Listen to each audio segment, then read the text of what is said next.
오늘 하나님께서 우리에게 주시는 말씀은 데살로니가 전서 4장 13절에서 18절까지 말씀입니다. 신약성경 332쪽입니다. 신약성경 332쪽 데살로니가 전서 4장 13절에서 18절까지 말씀 같이 함께 보겠습니다.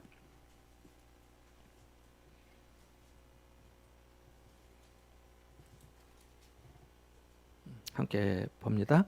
형제들아, 자는 자들에 관하여는 너희가 알지 못함을 우리가 원하지 아니하노니 이는 소망 없는 다른 이와 같이 슬퍼하지 않게 하려 함이라. 우리가 예수께서 죽으셨다가 다시 살아나심을 믿을진대 이와 같이 예수 안에서 자는 자들도 하나님이 그와 함께 데리고 오시리라. 우리가 주의 말씀으로 너희에게 이것을 말하노니 주께서 강림하실 때까지 우리 살아남아 있는 자도 자는 자보다 결코 앞서지 못하리라. 주께서 호령과 천사장의 소리와 하나님의 나팔 소리로 친히 하늘로부터 강림하시리니 그리스도 안에서 죽은 자들이 먼저 일어나고 그 후에 우리 살아남은 자들도 그들과 함께 구름 속으로 끌어올려 공중에서 주를 영접하게 하시리니 그리하여 우리가 항상 주와 함께 있으리라. 그러므로 이러한 말로 서로 위로하라. 아멘. 어렸을 때 마리 퀴리 부인의 이야기를 교과서에서 배운 적이 있습니다. 아마 여러분도 퀴리 부인 이야기를 아실 겁니다. 퀴리 부인은 1867년 폴란드에서 출생하였지만 그 당시 폴란드는 러시아의 압제에 있었기 때문에 교육이나 사회 환경이 좋지 않았습니다. 큐리 부인은 어린 10살의 나이에 어머니를 결핵으로 잃게 됩니다.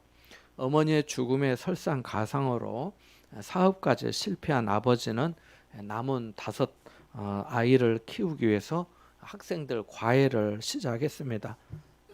그 아버지가 수학과 물리학 교사 경력이 있었기 때문입니다.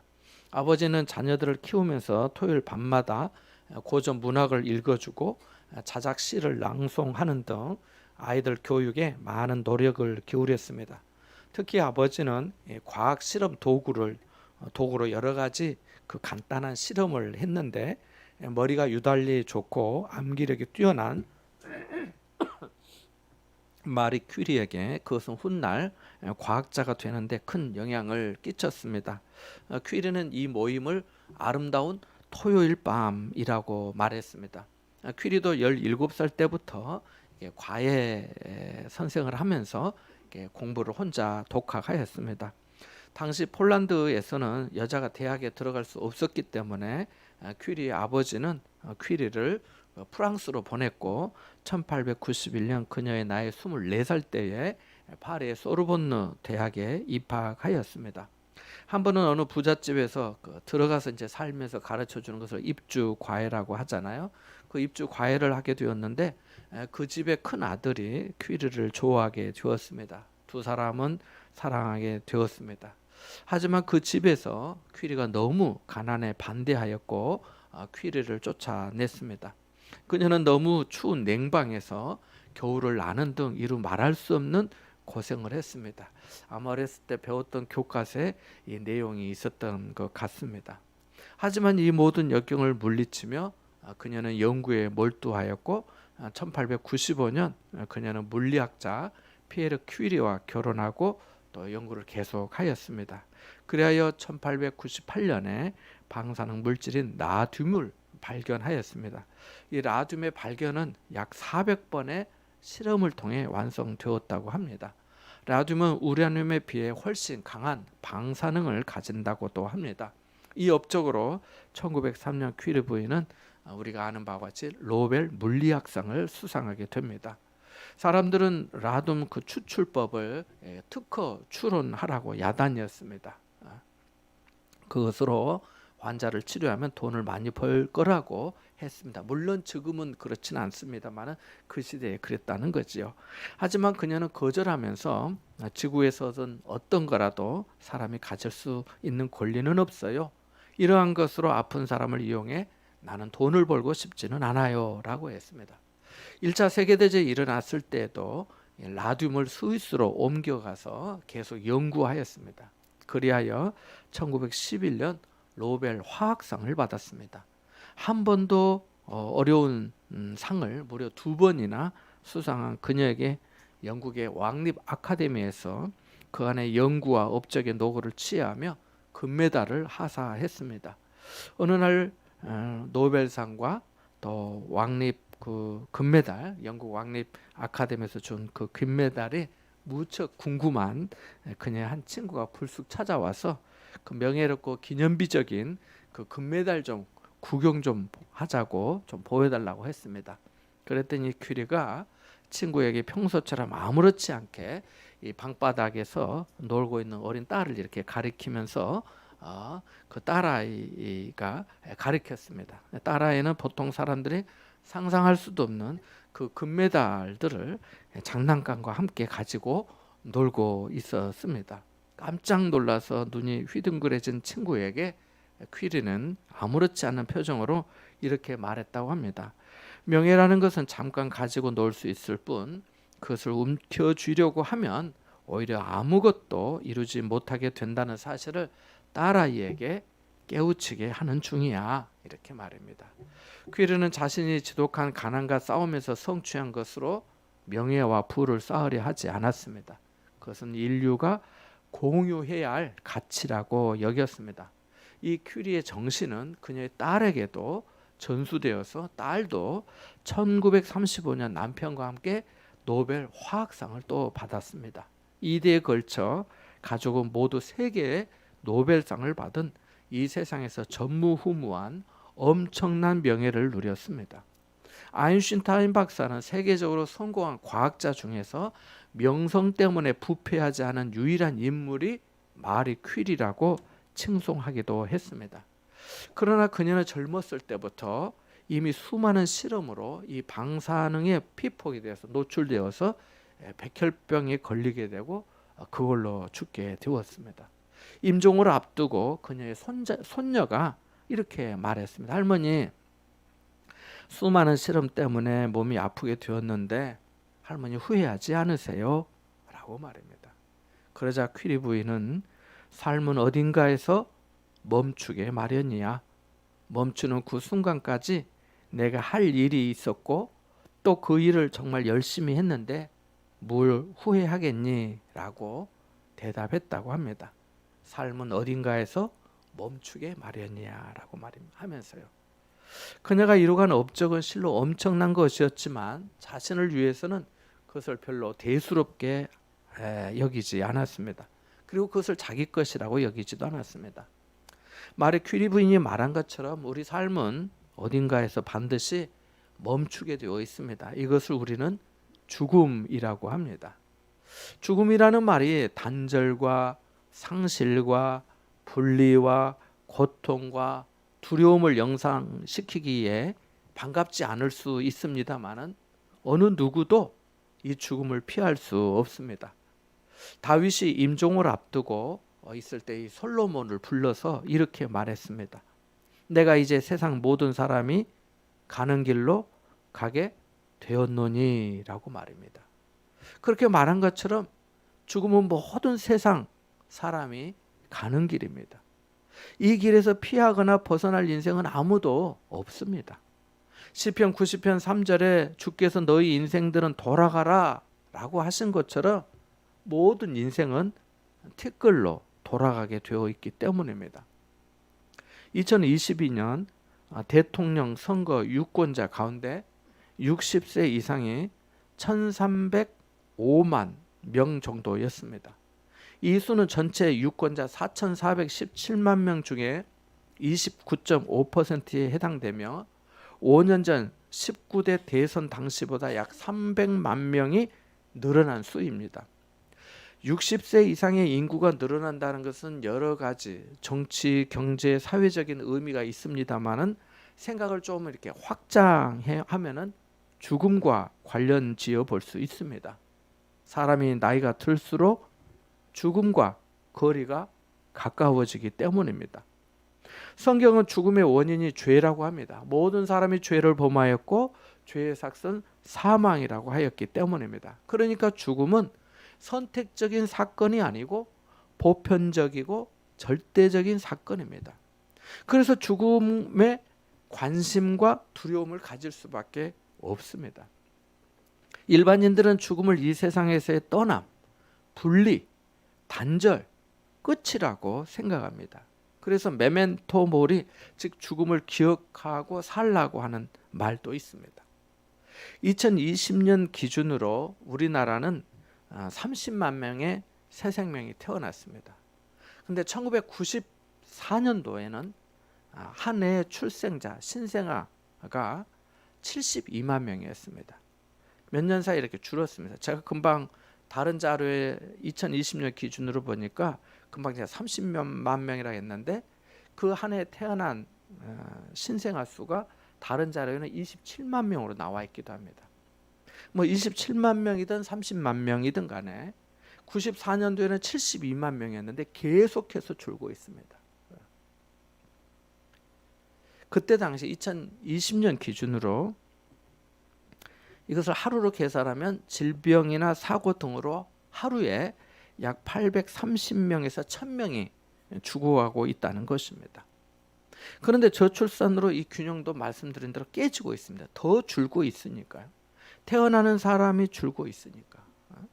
그래서 어떤 학자는 매년 12만 명 규모의 작은 시골의 읍면 단위가 하나씩 없어지고 있는 중이라고 말하기도 합니다. 사람들이 죽음을 생각할 때 죽음의 앞모습은 고통이지만 죽음의 뒷모습은 알지 못합니다. 죽음 이후의 삶이 있는지 없는지, 있다면 그의 모습은 어떤 모습인지, 그래서 오늘이 전부인 줄 알고 오늘의 쾌락만을 위해 사는 경우가 많습니다. 이런 맥락에서 본문 말씀은 믿는 우리에게 위로와 확신을 줍니다. 데살로니가의 성도들은 삼박자의 은혜가 있었습니다. 믿음의 역사와 사랑의 수고와 소망의 인내가 있었습니다. 많은 환난 가운데서도 성령의 기쁨으로 하나님의 말씀을 받아들였습니다.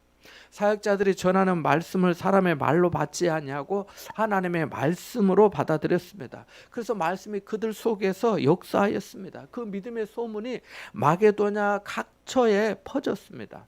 이렇게 신앙생활을 아름답고 귀하게 잘한다는 소식을 디모데에게 들은 바울은 큰 위로와 격려를 받았습니다. 염려가 사라지고 하나님께 감사하였습니다. 다만 자신의 생활을 책임지기 위해 스스로 일을 해야 하는데 다른 성도들의 도움만 기대면서 생활하는 일부의 성도들 때문에 문제가 있었습니다. 그래서 지난 주일에 말씀드린 것처럼 말만 앞세우지 말고 조용하게 자기 일을 하라고, 너희 손으로 일하기를 힘쓰라고 하였습니다. 다른 사람에게 폐를 끼치지 않는 것이 이웃사랑이라는 거지요.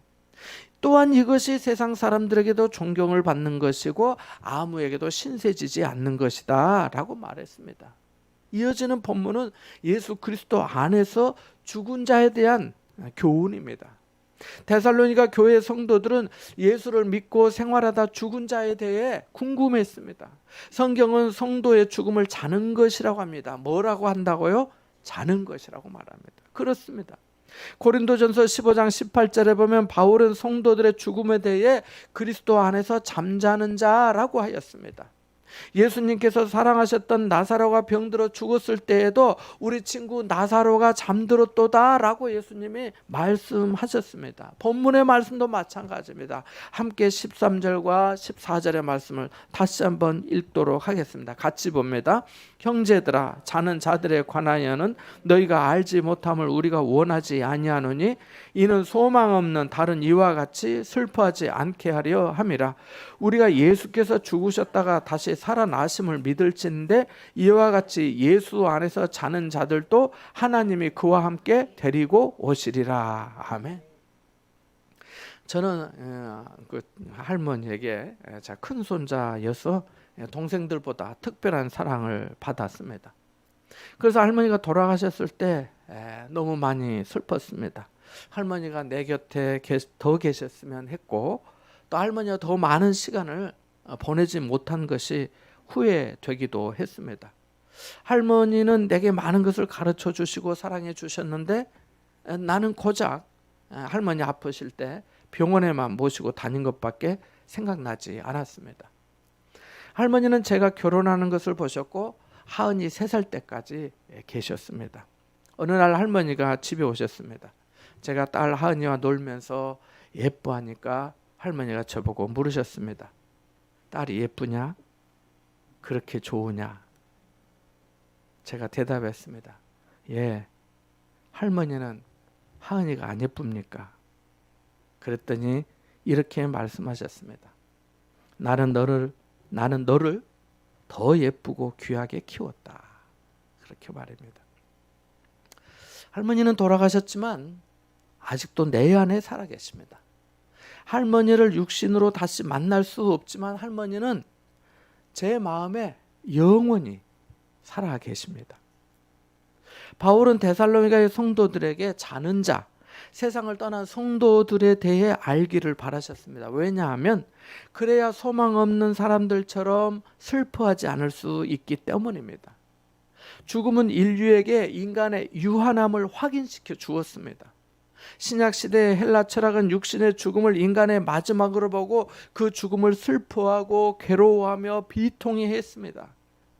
데오크리투스라고 하는 사람은 희망은 산 자를 위한 것이다. 죽은 자에게는 소망이란 없다라고 말했거든요. 예수님이 십자가 고난을 앞두고 제자들에게 떠날 것이라고 말씀하시니까 제자들이 염려하고 근심하였습니다. 특히 베드로는 주님을 따라가겠다고 하였습니다. 예수님은 제자들의 염려와 근심을 알았습니다. 그래서 이렇게 말씀하셨지요. 너희는 마음에 근심하지 말라. 하나님을 믿으니 또 나를 믿으라고 말입니다. 어렸을 때 버스가 이렇게 터널에 들어가면 무서웠습니다. 하지만 지금은 그렇지 않습니다. 왜냐하면 출구가 있음을 알기 때문입니다. 죽음도 마찬가지입니다. 죽음은 잠이 드는 것과 같습니다. 잠이 들면 깨어나기 마련입니다. 이것이 부활입니다. 바울은 죽음에 대해 아예 슬퍼하지 말라고 한 것이 아니에요. 가족이나 친구와 동료의 죽음에 우리는 슬픔을 주체할 수 없습니다. 그러나 성도의 죽음에 그리스도 안에서 잠이 들 때 믿지 않는 사람처럼 부활에 대한 소망이 없는 것처럼 너무 슬퍼하지는 말라는 것입니다. 성도의 죽음은 이 세상에서의 수고로운 인생을 마치고 잠자는 것처럼 쉬는 것이기 때문입니다. 아이들이 온종일 뛰어놀다가 집에 와서 저녁 맛있게 잘 먹고 깊이 잠든 것을 보면서 슬퍼하는 부모는 아무도 없습니다. 오히려 건강하게 놀 수 있어 감사하고 밥 잘 먹고 잠든 모습에 감사할 것입니다. 내일 아침에 일어날 것을 알기에 부모도 편히 잠을 청할 것입니다. 안 그렇습니까? 이런 사실은 요한계시록 14장 13절에 또 말씀하는데 기록하라. 지금 이후로 주 안에서 죽는 자들은 복이 있도다 하심에 성령이 이르시되 그러하다 그들이 수고를 그치고 쉬리니라고 하신 말씀에서도 확인이 됩니다. 그리스도 안에서 잠자는 것은 수고를 그치고 쉬는 것입니다. 세상의 무거운 짐을 벗고 공고한 인생을 다 마치고 편히 안식하는 겁니다. 그런 찬송가의 가사가 있잖아요. 이 세상에 근심된 일이 많고 참 쉬는 날 없었도다. 그렇게 살아왔다는 거 아니겠어요? 그래서 찬송가 619장에 보면은 고생과 수고가 다 지난 후 광명한 천국에서 편히 쉴 때 주님을 모시고 나 살리니 영원히 빛나는 영광일세 라고 노래한 것입니다. 언제까지요? 본문 14절의 말씀처럼 하나님이 예수님과 함께 성도들을 데리고 오실 때까지입니다. 우리가 예수님께서 죽으셨다가 다시 살아나심을 믿는다면 우리에게 이러한 소망이 당연히 있어야 한다는 겁니다. 그러니까 믿는 사람은 죽겠네, 못 살겠네, 살기 싫네 하면 안 됩니다. 우리는 언제나 예수 안에서 살아있는 사람들이기 때문입니다. 결국 잘 될 것이고 믿음으로 영생하도록 성령으로 인쳐진 사람들이기 때문입니다. 살아있을 때 예수 안에 살고 죽어서는 예수 안에 자고 부활할 때는 예수님과 함께 할 것이기 때문입니다. 할렐루야. 그러한 소망이 있는 거죠. 세상 일에 대해서는 지혜자나 경험 많은 사람의 말이 설득력이 있습니다. 하지만 죽음 이후에 대한 것은 함부로 말할 수 없습니다. 그래서 바울이 15절에 우리가 주의 말씀으로 너희에게 이것을 말한다라고 말합니다. 같이 15절 말씀을 읽어볼까요? 같이 봅니다. 함께 보겠습니다. 우리가 주의 말씀으로 너희에게 이것을 말하노니 주께서 강림하실 때까지 우리 살아남아 있는 자는 자보다 결코 앞서지 못하리라. 아멘. 여러분, 우리에게 주신 성경은 주님의 말씀인 줄 믿으시기 바랍니다. 주님께서 강림하실 때, 여기 강림하신다고 하는 말은 다시 오신다, 재림을 의미합니다. 예수님께서 승천하실 때 흰 옷 입은 두 사람이 너희 가운데서 하늘로 올려지신 이 예수는 하늘로 가심을 본 그대로 오시리라고 사도행전 1장 11절에 하신 말씀과 같습니다. 다만 일어남의 순서가 있습니다. 살아있는 자보다 먼저 잠든 성도들이 앞섭니다. 주님이 재림하실 때 잠자고 있던 성도들이 불사의 몸으로 먼저 일어나고 그 다음에 살아서 주를 영접하는 자들에게 영화로운 변화가 있을 것이라는 겁니다. 자, 이제 바울은 주님이 재림하실 때의 현상을 말합니다. 16절에서 18절까지 말씀을 다시 읽어보겠습니다. 밑줄을 그어놓으시기 바랍니다. 중요한 구절이거든요. 같이 봅니다. 시작. 주께서 호령과 천사장의 소리와 하나님의 나팔 소리로 친히 하늘로부터 강림하시리니 그리스도 안에서 죽은 자들이 먼저 일어나고 그 후에 우리 살아남은 자들도 그들과 함께 구름 속으로 끌어올려 공중에서 주를 영접하게 하시리니 그리하여 우리가 항상 주와 함께 있으리라. 그러므로 이러한 말로 서로 위로하라. 아멘. 이 세 구절에서 우리는 신앙생활의 중요한 영적 교훈을 몇 가지 배우게 됩니다. 첫째로 주님께서 친히 강림하실 거라는 겁니다. 15절에 주께서 강림하실 때라고 하였지만 바울은 다시 말합니다. 주께서 친히 하늘로부터 내려오실 거라고 합니다. 대리인이나 대행자가 아니라 몸소 오실 거라는 겁니다. 우리의 죄를 대속하시기 위해 육신을 입으신 아기 예수님으로 오신 것처럼 말입니다. 친히 오신다는 것입니다. 오시는데 호령과 천사장의 소리와 하나님의 나팔 소리로 함께 오신답니다.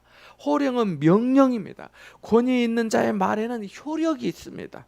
주님의 명령은 두말할 필요 없습니다. 빛이 있으라 하시니 빛이 창조되었던 것처럼, 나사로야 나오라 하시니 그가 무덤에서 배로 동인채로 나왔던 것처럼, 바람아 잔잔하라 하시니 거친 파도가 잔잔하게 되었던 것처럼 주님은 그러한 권위와 영광으로 호령하며 오실 것입니다. 주님의 호령은 압도적일 것이며 나와 신랑을 맞으라는 천사장의 소리는 저항할 수 없는 천둥과 같을 것입니다. 하나님의 나팔 소리는 천지진동할 것입니다. 주를 알지 못하는 사람, 주님을 배반한 자들, 우상 숭배와 죄악에 빠진 자들은 산아 나를 가려라, 바위야 나를 숨겨다오 하면서 혼비백산할 것입니다. 어떤 인생도 주님의 불꽃 같은 눈을 피할 수 없을 것입니다. 그래서 주님께서 친히 다시 오실 줄 믿으시기 바랍니다. 둘째로 그리스도 안에서 죽은 자들이 먼저 일어날 것입니다. 14절에서 예수님께서 오실 때 하나님의 죽은 그리스도인들을 그와 함께 데리고 오실 것이라고 하였고, 15절에서 우리 살아남아 있는 자도 자는 자보다 결코 앞서지 못할 것이라고 했습니다마는 다시 한번 그리스도 안에서 죽은 자들이 먼저 일어날 것이라고 말합니다. 여기서 중요한 것은 그리스도 안에서 죽은 자라고 하는 말씀의 그 대목입니다.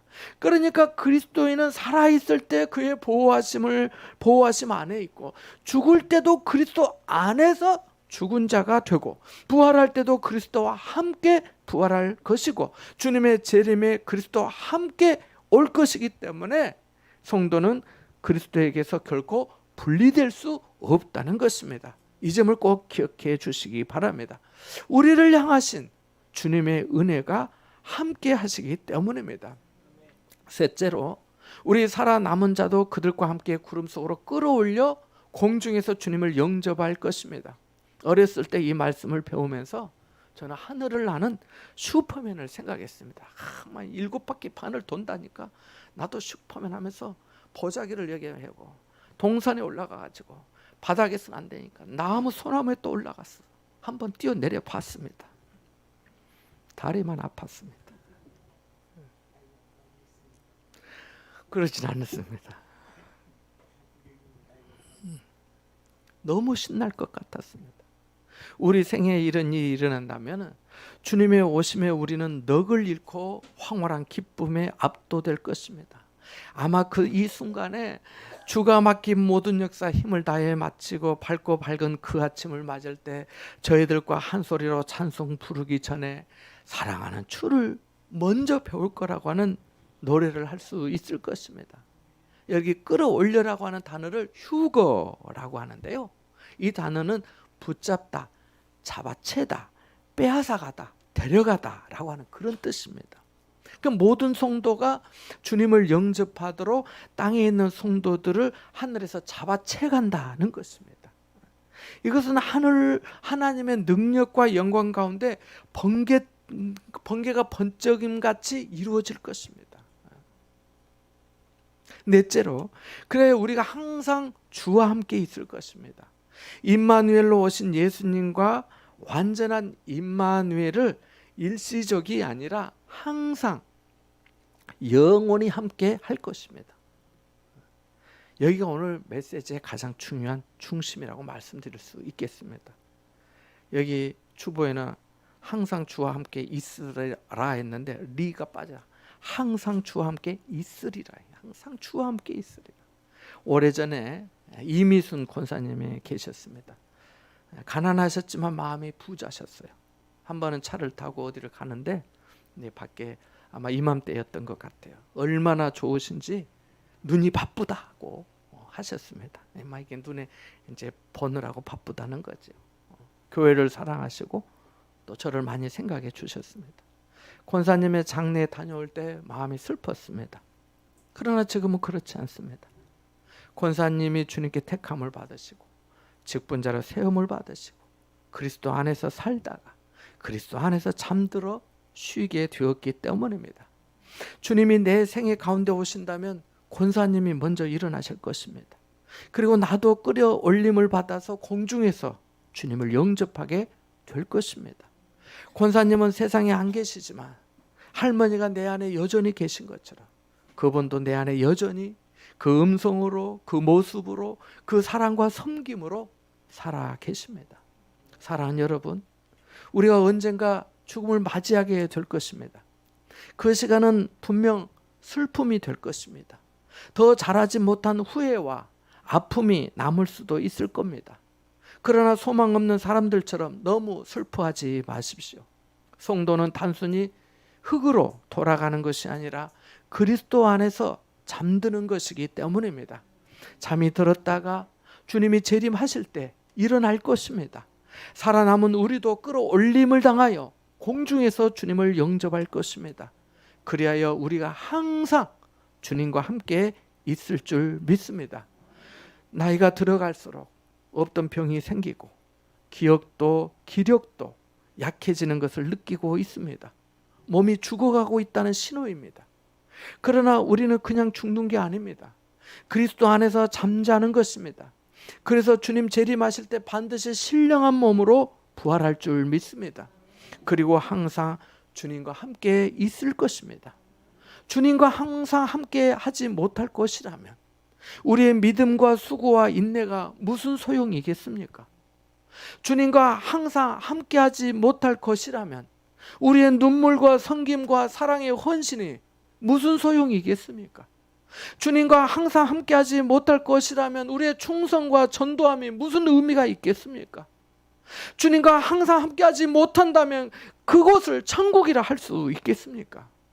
여러분, 기독교의 신앙은 허언의 신앙이 아닙니다. 확실하고 확신 있고 분명한 약속과 은혜가 있는 신앙입니다. 모든 즐거움 중에서 가장 좋은 것은 우리 주님과 항상 함께하는 거 아니겠습니까? 이보다 더 큰 이로 더 큰 소망은 없습니다. 천국에는 12진주문에 수정과 같은 유리바다가 있고 생명수 샘이 있고 생명나무의 열매까지 있습니다마는 주님과 함께 사귀며 교제하는 그 기쁨과 행복을 능가하지는 못합니다. 이 모든 것은 주님이 베풀어 주신 부산물이기 때문입니다. 항상 주님과 함께 할 것을 믿고 이 소망 가운데 사시기 바랍니다. 그래서 18절 말씀에 이러한 말로 서로 위로하라고 한 것입니다. 여러분도 이 말씀으로 위로받으시기 바랍니다. 다음 주일은 추수감사절로 지킵니다. 이 위로와 소망을 주신 하나님, 그리스도 안에 살게 하시고 그리스도 안에 잠들게 하시고 그리스도 안에서 일어나 주님을 영접하고 주님과 항상 함께하게 하실 하나님께 감사의 마음을 준비해 드리시기를 바랍니다. 우리 하나님께서 성령의 감동하심 가운데 여러분을 더욱 새롭게 해주시고 은혜와 능력으로 충만케 해주실 줄 믿습니다. 이와 같은 은혜가 여러분과 함께 하시기를 주님의 이름으로 축원합니다. 잠시 말씀을 묵상하겠습니다.